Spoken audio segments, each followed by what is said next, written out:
할렐루야. 여러분 반갑습니다. 귀한 교회에 또 불러주신 것도 너무 감사드리고, 또 말씀을 나눌 수 있는 시간 주셔서 또 감사드리고, 목사님이 또 잠깐 또 말씀하셨지만, 어떻게 보면은 우리 생활에 뭐 그냥 있는 것, 누리는 거라고도 생각할 수도 못할 수도 있어요. 너무 쉽게 우리가 취할 수 있는 것, 그죠? 그런데 그것이 없다. 뭐라고 그럴까요? 좀 당황스러울 수도 있습니다. 항상 편안하게 우리가 사용했던 것인데 그것이 공급이 되지 않는다. 그러면은 좀 당황이 되기도 합니다. 한국은 너무 좋은 나라라서 전기가 안 들어오면 일단은 이런 가게들이 생업을 못 하잖아요. 냉장고도 그렇고, 또 횟집은 생선이 또 어항에서 죽을 수도 있고, 그러면은 한전에서 다 책임져야 돼요. 전기를 공급한 회사가 공급을 못 했으니 우리가 다 세금 내면서 쓰는 거잖아요. 그러니까 공급을 못 했으니 그만큼 손해가 나는 것들을 다 책임져야 되는데, 미얀마는 전혀 그렇지 않습니다. 이런 얘기를 하면은 진짜 좋은 나라라고 한국은 얘기하거든요. 뭐 여러 가지 요인이 있을 겁니다. 미얀마의 여러 가지 정치적인 상황, 뭐 여러 가지 요인이 있겠지만 어쨌든 전기를 안 줘요. 최소 8시간은 안 줍니다. 최소 8시간. 이게 8시간 안 준다라는 것은 표가 나와 있어요. 시간대별로. 그래서 예를 들면 새벽 5시부터 9시, 9시부터 1시, 1시부터 5시, 이렇게 이제 시간이 4시간씩 돌아서 들어왔다 나갔다 들어왔다 나갔다 합니다. 4시간 들어오고 4시간 안 들어오고 계속 이렇게. 근데 이게 잘 지켜지면 그나마 좋아요. 잘 안 지켜진다는 게 문제죠. 안 나올 때는 안 나오고 나올 때도 안 나오면 문제인 겁니다. 이 전기가. 그런데 이게 잘 안 지켜져요. 잘 안 지켜집니다. 그래서 이 선교를 함에 있어서 어떤 영적인 부분이나 어떤 사역에 이런 막 갈등이 생기고 힘들고, 그것보다 전기랑 싸워요. 전기랑 어떻게 하면 전기가 들어오면 다 충전을 해야 돼. 요즘 충전하면서 쓰잖아요. 핸드폰부터 시작을 해서 뭐 컴퓨터부터 해서 가장 중요한 건 선풍기를 충전해야 됩니다. 안 나오는 동안 선풍기를 충전해야 돼. 그리고 어떤 집은 빨래를 해야 되고 막, 그래서 전기가 딱 들어왔다 그러면 충전해야 돼요. 근데 금방 또 나가버려.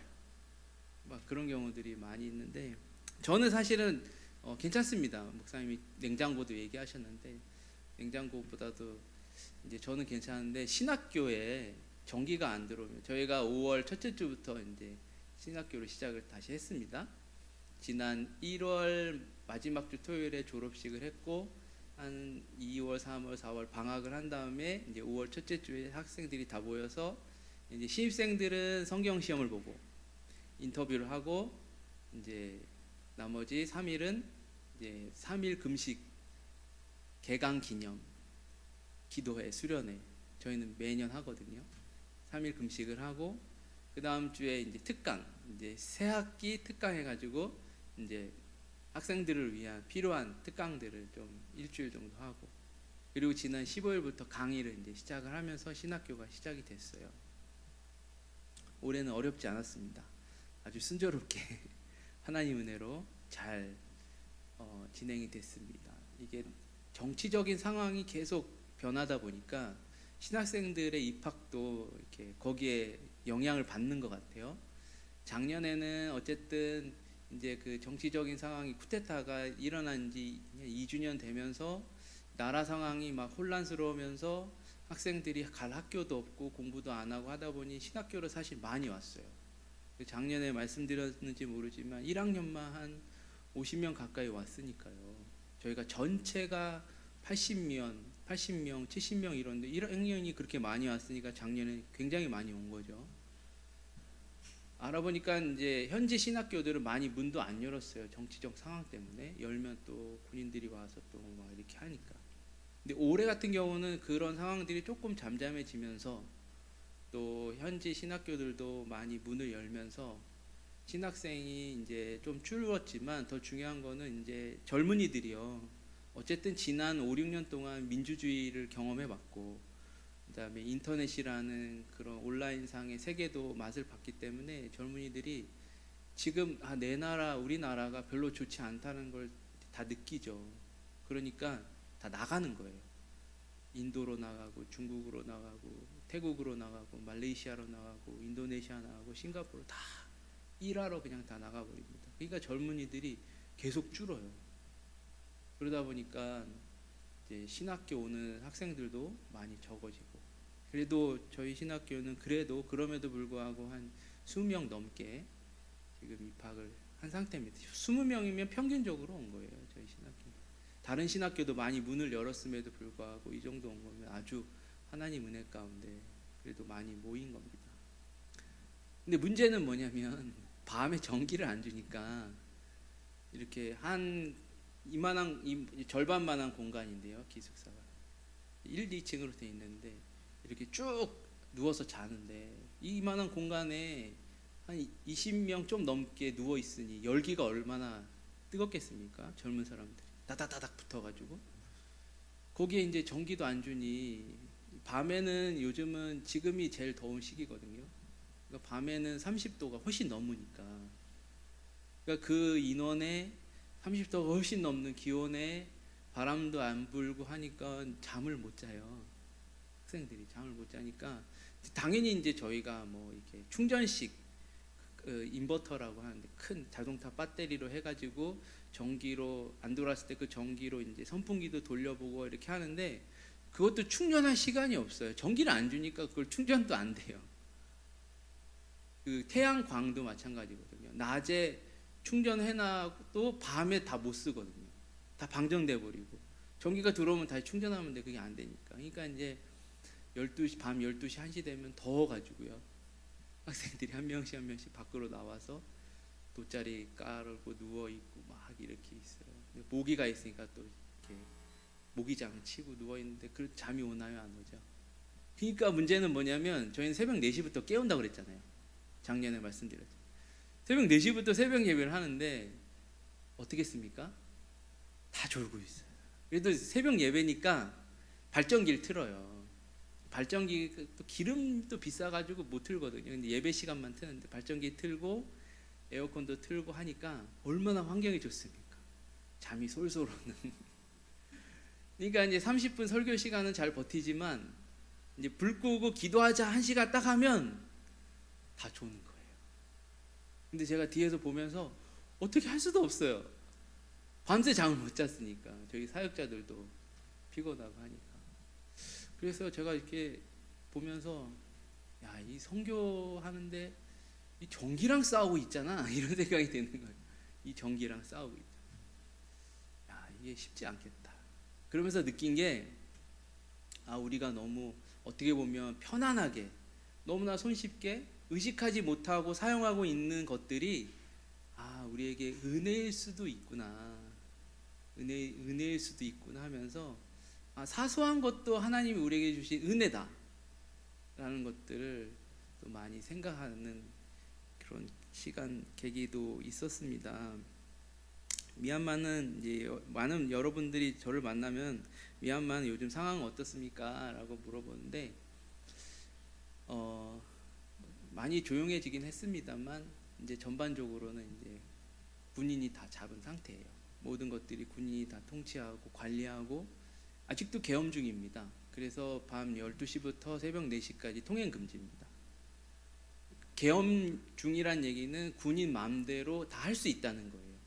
정해진 법 외에 군인법에 의해서 모든 것들이 다 직결로 할 수 있다라는 거예요. 그래서 잘못 걸리면 그냥 그 자리에서 군법에 의해서 체포되거나 잡혀가거나 막 그런 상황. 아직은 그렇고 모든 것들이 이제 군부가 다 잡았기 때문에 더 좋아지느냐 그건 아닌 것 같아요. 다시 막 거꾸로 가고 모든 행정 절차 이런 것도 다 거꾸로 가고 다시 이제 외국인에 대한 뭐라 그럴까요? 감시도 좀 많이 세진 상황입니다. 이제 종교적인 활동도 활동이지만 어떤 정치적인 활동에 영향을 미칠 것 같으니까 이제 그런 상황이고요. 그러다 보니 미얀마에서 할 수 있는 게 많이 없어졌어요. 전에는 막 지방에도 다니고 지방에 사역지도 가고 제자들도 만나고 할 수 있었는데 지금은 사실 잘 못 갑니다. 지방에 가는 동안 검문도 군인들이 검문을 많이 하고 또 어떤 이민법이나 이런 거에 막 얘기하면서 좀 제재가 많아요. 그러다 보니 할 수 있는 게 정말 많이 없어요. 활동량이 확 줄어버렸으니까 할 수 있는 게 많이 없고, 그러다 보니 해야 하는 게 사실은 기도밖에 없습니다. 현지인들 만나는 것도 약간 조심스럽고요. 외국인이다 보니까 또 군인들도 계속 어쨌든 이제 사복 입은 그런 사람들도 많이 있으니까요. 감시하는 사람들이. 그러다 보니까 할 수 있는 게 많이 없어요. 그래서 그래도 기도라도 좀 열심히 해서 또 뭔가 변화를 좀 가졌으면 좋겠다 라고 생각하다가 제가 우연히 사무엘상을 읽으면서 이 한나가 어떻게 해서 하나님께 쓰임을 받았는지, 사실 한나 이야기는 사무엘상 1장 2장 나오고 안 나오거든요. 그러면서 제가 이제 한나의 기도 이 모습을 쭉 천천히 몇 번 읽으면서 깨달은 것 몇 가지를 오늘 잠깐 나누려고 합니다. 첫 번째는 무엇이냐면요, 한나의 기도가 사실은 특별하지 않았다라는 거예요. 한나의 기도가 왜 특별하지 않았느냐, 한나의 등장 자체가요 어떤 특별한 하나님에게 뭔가 헌신하거나 하나님을 위해서 특별히 쓰임 이런 게 등장이 아니고, 그 사무엘 1장을 보면요 2절에 그 엘가나라는 사람이 있는데 엘가나에게 두 아내가 있다. 한 사람은 한나고 한 사람은 분인나다. 이렇게 해서 한나가 등장을 합니다. 근데 분인나는 자식이 있고 한나는 자식이 없다. 이 본문에서 한나는 특별한 어떤 뭐가 없어요. 그냥 엘가나라는 사람의 부인, 그 중에 두 부인 중에 한 명. 근데 첫 번째 부인, 이게 첫 번째로 한나의 이름을 거론한 거 보니까 아마 첫 번째 부인이 한나 같아요. 분인나는 두 번째 같고. 근데 두 번째 부인이 아이가 있고 첫 번째 부인은 아이가 없는 거예요. 이게 문제인 거예요. 이게 가정의 문제가. 그죠? 첫 번째 부인도 자녀가 있고 두 번째 부인도 자녀가 있으면 별 문제가 없습니다. 근데 두 번째 부인에게 자녀가 있으니 첫 번째 부인은 위기감. 그죠?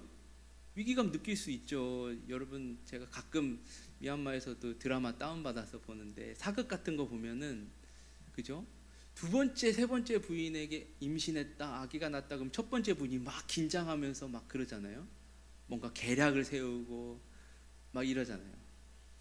근데 여기도 마찬가지예요. 이 뭐 문화가 다 다르다고 하지만 이런 것들은 비슷비슷한 것 같아요. 두 번째 부인이 아이가 있어요. 근데 아이가 생긴 거 좋아요. 근데 그 다음 절에 보니까 두 번째 부인이 첫 번째 부인을 괴롭히는 거죠. 나는 아이가 있고 너는 없으니 너는 이제 끝났다, 뭐 이런 식으로 막 괴롭혔지 않겠어요? 그죠? 서열의 문제가 이제 첫 번째지만 뒤로 밀리는 그런 서러움, 실패감, 좌절감, 그런 막 고독, 뭐 여러 가지 생기지 않았겠습니까? 6절에 보니까요, 여호와께서 그에게 임신하지 못하게 하였다. 뭐 어쨌든 하나님이 한나를 임신하지 못하게 했다라고 적혀 있으니까 우리는 그렇게 인정하고 갑니다. 그런데 그의 적수인 분인나가 그를 심히 격분하게 하였다, 괴롭게 하였다. 그냥 아예 있으니까 잘 지내면 되는데 아마 분인나가 한나를 뭐라고 그러죠? 약 올렸던 것 같아요. 나는 있는데 넌 없으니 너는 이제 끝이구나, 내가 이제 이 집의 실세야, 뭐 이런 식으로 막 하지 않았겠어요? 그랬더니 이제 한나가 격분하고 울고 먹지도 않고 그랬다는 거예요. 지금 한나가 등장하는 장면입니다. 한나라는 인물이 등장하는 장면. 한나가 특별하게 등장하나요? 그렇지 않은 거예요. 어떤 하나님의 큰 부르심과 성령의 막 이런 게 아니고 그냥 하나의 가정에서 어떤 가정의 갈등으로 인해서 이게 한나가 분을 내고 격분하는 게 어떤 하나님의 작용이 들어간 게 아니고 싸움이잖아요. 첫째 부인과 둘째 부인의 싸움, 갈등. 이런 격분함과 분하고 화나고 억울하고 막 그런 두려움, 이런 마음을 가지고 기도를 했다는 거예요. 근데 여러분, 이런 감정들은 우리 삶에 흔히 있습니다. 그렇잖아요. 누군가 다퉈서 생기는 마음들, 가정에서 부부간에 싸웠을 때도 뭐 화나기도 하고 막 그런 마음들, 자녀 간의 갈등에서도 그런 마음이 생기기도 하고요. 이거는 일상에 흔히 우리가 느낄 수 있는 감정이라는 거예요. 한나가 느낀 이 감정은 특별하지 않다. 우리도 충분히 느낄 수 있는, 가질 수 있는 감정이다. 그래서 저는 한나의 등장이 특별하지 않다는 거예요. 그럼 이게 어떤 걸로 이어지냐면, 한나가 기도를 시작한 이유 자체가 특별하지 않다는 거예요. 특별하지 않다는 건 뭐냐면, 우리도 한나와 같은 기도를 일상에서도 할 수 있다. 충분히 할 수 있다. 이런 감정으로 기도해도 나중 결과론이긴 하지만 하나님이 응답하신다. 그런 거예요. 우리가 뭐 특별한 막 이 세상을 뒤집히겠다 그런 특별한 마음을 갖고 기도했을 때 하나님이 응답해 주시겠지만, 그걸로만 하나님이 응답하시는 게 아니고, 어떻게 보면 아주 사소한 그런 감정에 복받쳐서 한 기도도 하나님은 응답하신다라는 거예요. 응답하신다라는 거예요. 그렇지 않아요? 한나가 막 특별한 하나님이 어떠한 마음을 갖고 기도한 게 지금 아닌 거예요. 그냥 가정의 갈등 때문에 열이 받아가지고 나도 자식을 주십시오 라고 부르짖는 것밖에 아닌 거예요, 사실은. 그죠? 근데 그게 얼마나 억울하고 화가 났으면 엘리 제사장이 봤을 때 술 먹어서 취한 사람처럼 그렇게 간절하게 기도를 했다라는 것이죠. 그럼 하나님은 왜 한나를 특별히 사용하셨느냐?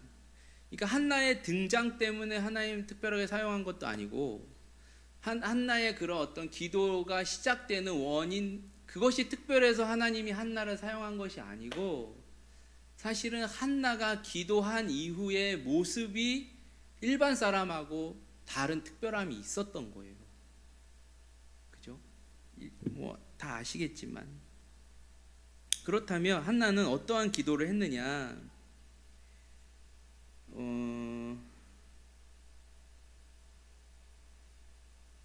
잊어버렸어요. 네.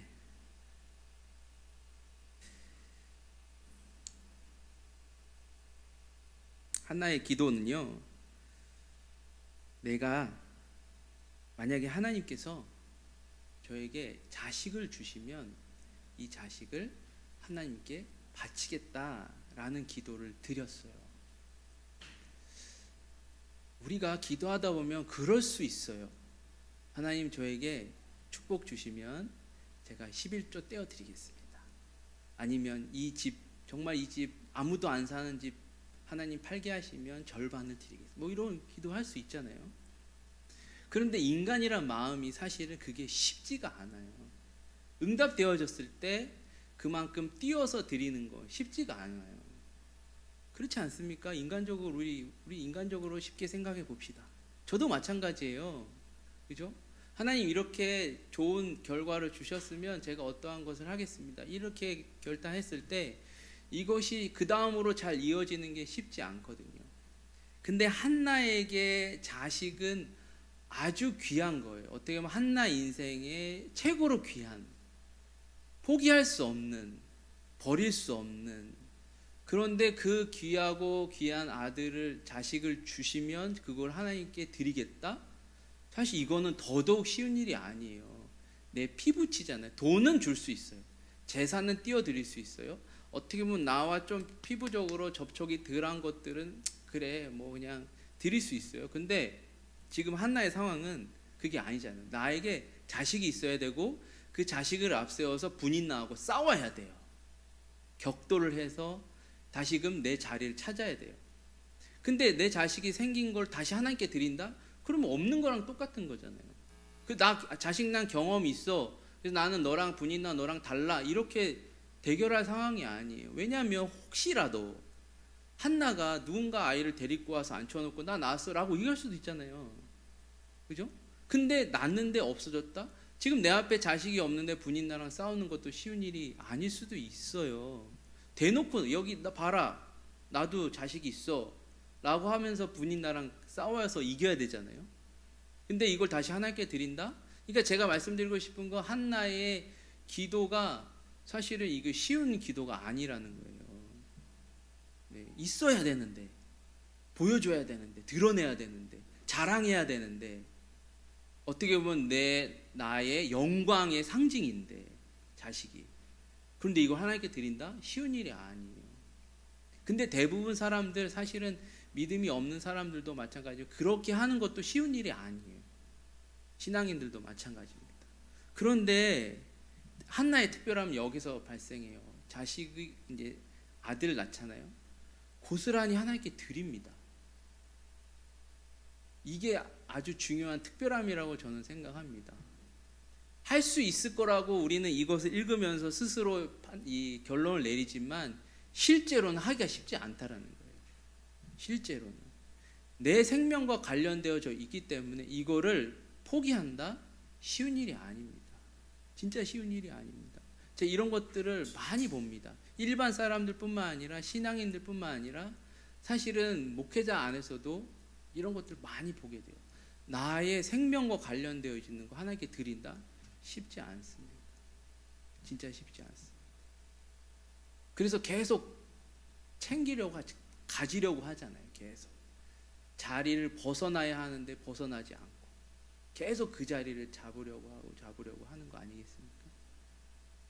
한나는요, 아주 그렇게 막 격분 가운데, 억울함 가운데, 분함 가운데 얻은 그 자식, 그 아들을 하나님 앞에 드린 거예요. 중간에 보면 한나가 아까워하지만 하나님께 드렸더라, 그런 말 없습니다. 요거를 좀 숨겨놨다가 좀 잘 보살폈다가 드려, 이런 말 없습니다. 그냥 낳는 순간 하나님 앞에 드려. 딱 기한도 정해집니다. 저 때는 그날 드리겠다라고 딱. 그러면서 하나님께 이 사무엘을 딱 드리는 거죠. 그러니까 한나의 기도의 특별한 무엇이냐면 기도의 어떤 시작이나 이유가 특별한 것이 아니고 우리가 다 할 수 있는 그런 기도입니다.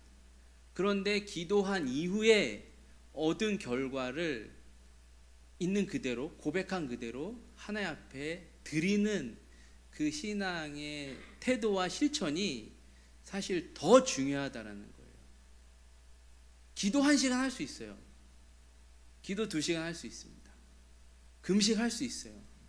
제가 사실 금식 진짜 약하거든요. 먹는 걸 좋아하기 때문에 금식 진짜 약합니다.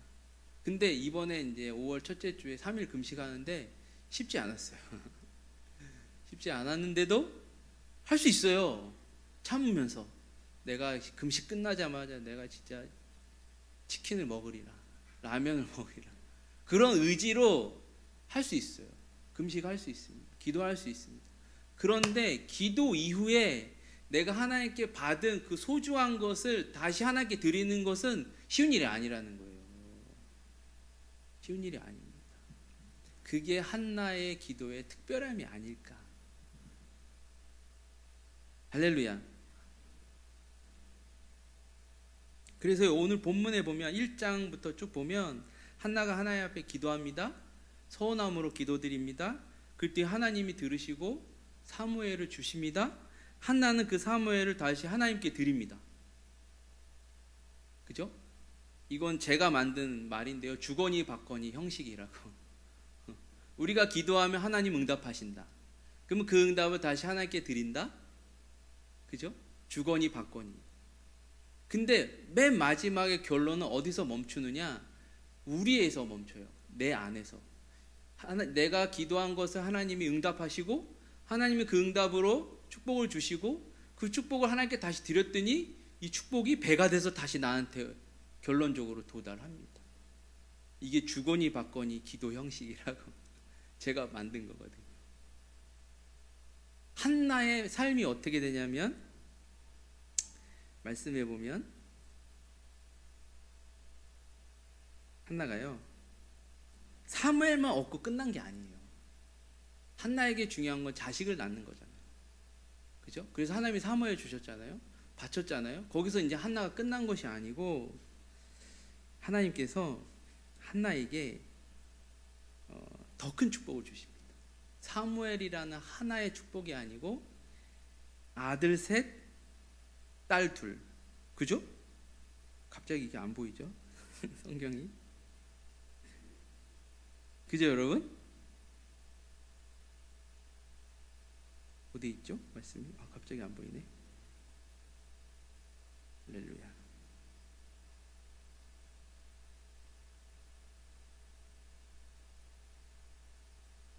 아무튼 왜 안 보이죠? 몇 절에 있죠? 2장 거기요.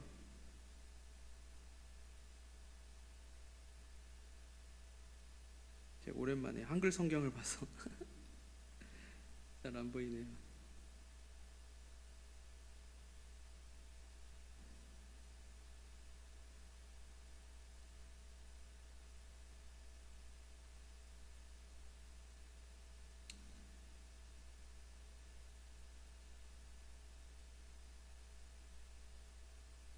네, 21절입니다. 여호와께서 한나를 돌보시사. 2장 21절. 임신하여 세 아들과 두 딸을 낳게 하셨다. 한나는 자식 하나만이라도, 그죠? 서원하며 기도했더니 하나님께서 결론은 세 아들과 두 딸을 더 주셨다. 제가 이거 주석을 보니까 무가적, 목가적 가정의 형식이라고 다들 해석을 하더라고요. 그럼 목가족이 무슨 뜻일까요? 그래서 제가 사전을 찾아봤더니 소박하고 평범하고 평화로운 가정의 모습이래요. 아들 셋, 딸 둘, 이 가정의 모습이 소박하면서도 평화롭고 화목한 가정의 모습. 그러니까 이 당시는 이제 고대니까 자녀들이 많은 게 좀 그런 거였죠. 요즘으로 따지면 아들, 딸, 내 가정의 이런 화목한 모습, 근데 소박한 모습, 그 다음에 행복한 모습, 평안한 모습. 그러니까 뭔가 특별하진 않지만 그냥 즐거운 거예요. 순탄하고 형통하고 건강하게 아이들 자라나고 가정에 특별한 어려움 없이 그냥 항상 즐겁고 소박하고 평범하고 그런 전형적인 이 가정의 모습. 그러니까 하나님은 한나의 기도와 기도 이후에 한나의 하나님을 향한 실천을 통해서 막 서로 싸우고 갈등하고 폭발했던 이 가정을 행복하고 화목하고 평범하지만 그래도 즐거움이 있는 가정으로 하나님이 회복시키셨다. 항상 갈등과 다툼이 있었던 그 가정에 하나님께서 평화를 주셨다. 은은한 어떤 즐거움이 있는, 평안함이 있는 가정을 허락해 주셨다. 사실 진정한 축복은 이거 아니겠습니까? 뭔가 특별한 어떤 놀라운 일이 있어서 우리 가정이 행복한 거 아니잖아요. 그죠? 큰 집이 있어서 여러분 행복하실 것 같습니까? 제가 해보니까 청소하다가 서로 싸워요. 청소하는 게 너무 힘들어가지고 집이 예를 들어서 1층, 2층, 3층 있어 봐요. 청소 안 하면은 난리 나요. 난리 납니다. 그죠? 자녀들이 많아서 설거지거리 막 쌓여봐요. 그 누가 설거지 하느라 막 싸웁니다. 그죠? 그냥 적당한, 그죠? 적당한 서로 도와가면서 그래 화목하게 만들 수 그런 가정, 그죠? 뭔가 특별함이 없지만 그냥 즐겁고 평안하고 일상이 그냥 있는 그런 가정. 그런 가정을 하나님이 한나에게 허락하셨다. 이게 어떻게 보면 하나님의 더 특별한 축복이 아닐까. 이게 사실은 이 한나 이야기는 사무엘이라는 이스라엘의 마지막 사사 이야기의 도입부라고 그냥 치부하면 끝나지만 사실은 한나의 입장에서 봤을 때는 아주 치열한 삶이었거든요. 그죠? 사무엘은 또 다른 사무엘 인생이 있지만 한나에게는 아주 치열한 전쟁터와 같은 그런 가정이었거든요. 그런데 한나가 그렇게 어떻게 보면 특별하지 않은 이유로 기도했지만 그 한나의 하나님 소원에 그대로 응답하면서 하나님은 더 특별한 축복, 정말 그 전에 누리지 못했던 하나님의 은혜를 하나님은 주셨다, 만드셨다, 새롭게 창조하셨다 라고 할 수 있는 것이죠. 우리는 때로는 특별한 걸 찾을 때가 더 많이 있습니다. 어떤 큰 은혜, 큰 기쁨, 어떻게 보면 큰 놀라운 하나님의 기적과 같은 은혜들, 그런 거를 우리가 갈망하면서 신앙생활을 할 수도 있다. 그것이 나쁜 건 아닙니다. 그러나 하나님은 그것뿐만 아니라 우리 삶에 사실은 느끼지 못하는, 그런 항상 있는 그러한 잔잔한 은혜들도 하나님은 매일매일 우리에게 주신다. 할렐루야. 오늘 본문이요, 사실은 그냥 한나의 기도문이에요. 그러면서 한나의 찬양이기도 합니다. 이 시대에는 기도문이 곧 찬양이고 찬양이 곧 기도문이거든요. 이 기도문을 보면 사실 평범합니다. 그죠? 하나님이 역사하시면 부하기도 하고 가난해지기도 하고 잘 살기도 하고 못 살기도 하고, 그죠? 하나님이 역사하시면 어떠한 일이든 다 일어날 수 있다. 그냥 하나님의 역사 안에서 우리는 살아가는 건데, 뭐 특별해서 하나님 은혜가 특별하다, 그게 아니고 우리 매 순간순간이 하나님의 은혜로 사는 삶이다. 어떻게 보면 이 정기도 하나님의 은혜다. 제가 작년에도 얘기했던 것 같아요. 정기가 하나님의 은혜라고. 우리는 모를 수 있어요. 한국 사람 전기가 끊기는 것이 있어? 그건 아주 놀라운 일이잖아요. 무슨 자연재해가 있던가, 전봇대를 자동차가 들이받아서 끊어지던가, 그런 거 아니면 전기는 끊어질 일이 없잖아요. 미얀마는 전기가 자주 끊겨요. 그래서 제가 여기 오기 전에 우리 강의하는 선생님하고 잠깐 얘기하면서 어떤 얘기를 했냐면, 예전에는 전기가 나가면 놀라운 일이었는데 요즘은 전기가 들어오면 놀라운 일이라는 거예요. 그 정도로 전기가 잘 안 들어오는데, 반대로 얘기하면 우리가 그 전에 은혜라고 생각했던 거 지금 잘 모르고 산다라는 것이죠. 그 전에 하나님의 축복이라고 생각했던 거 지금 모르고 살 수 있다라는 거예요. 사실 주변에 둘러보면 이것이 다 하나님의 은혜고 축복이지 않을까. 가난이 저주다, 하나님의 관점에서는 아니에요.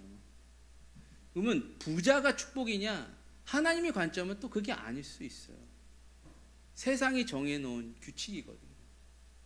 그럼 우리는 하나님 믿는 사람들이고 하나님의 관점으로 보는 사람, 그러니까 영의 눈으로 보는 사람들 아니겠습니까?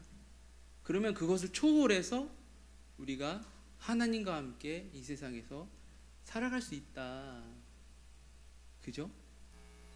네. 그래서 가난에도 기쁨이 있고 부에도 기쁨이 있는 것입니다. 가난에도 행복하고 부에도 행복하고, 그러한 삶을 우리가 이 세상에서 살아야 되지 않을까. 하나님 나라는 멀리 있지 않습니다. 바로 우리 삶이 하나님의 나라의 삶일 수 있다.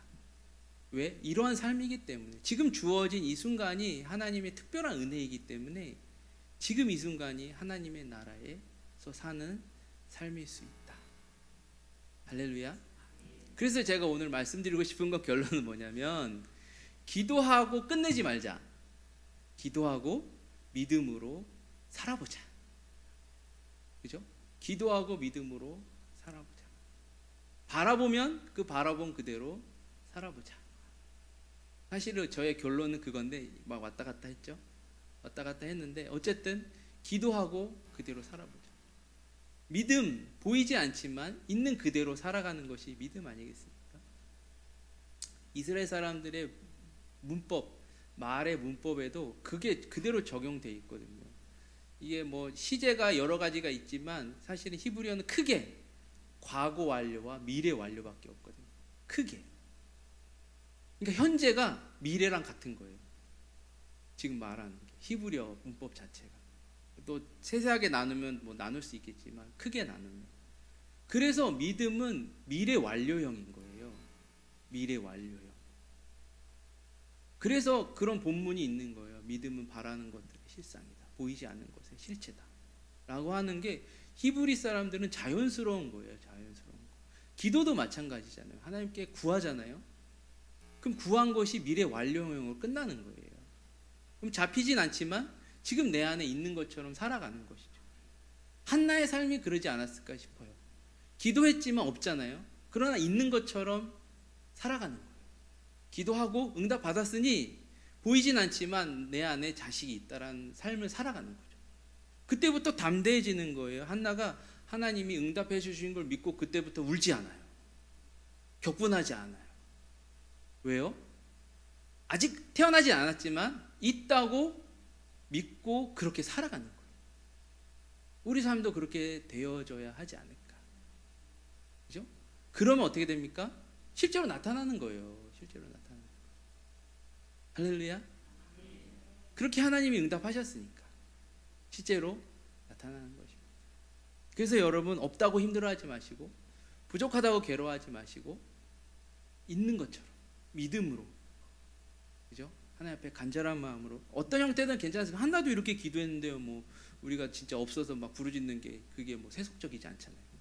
어떻게 보면 한나의 기도가 이렇게 말하면 좀 그럴 수 있지만 세속적이잖아요. 나 아들 주세요라고 구하는 거 아니에요. 얘가 나 자꾸 괴롭히니까 나도 아들 주세요라고 막 구하는 거잖아요.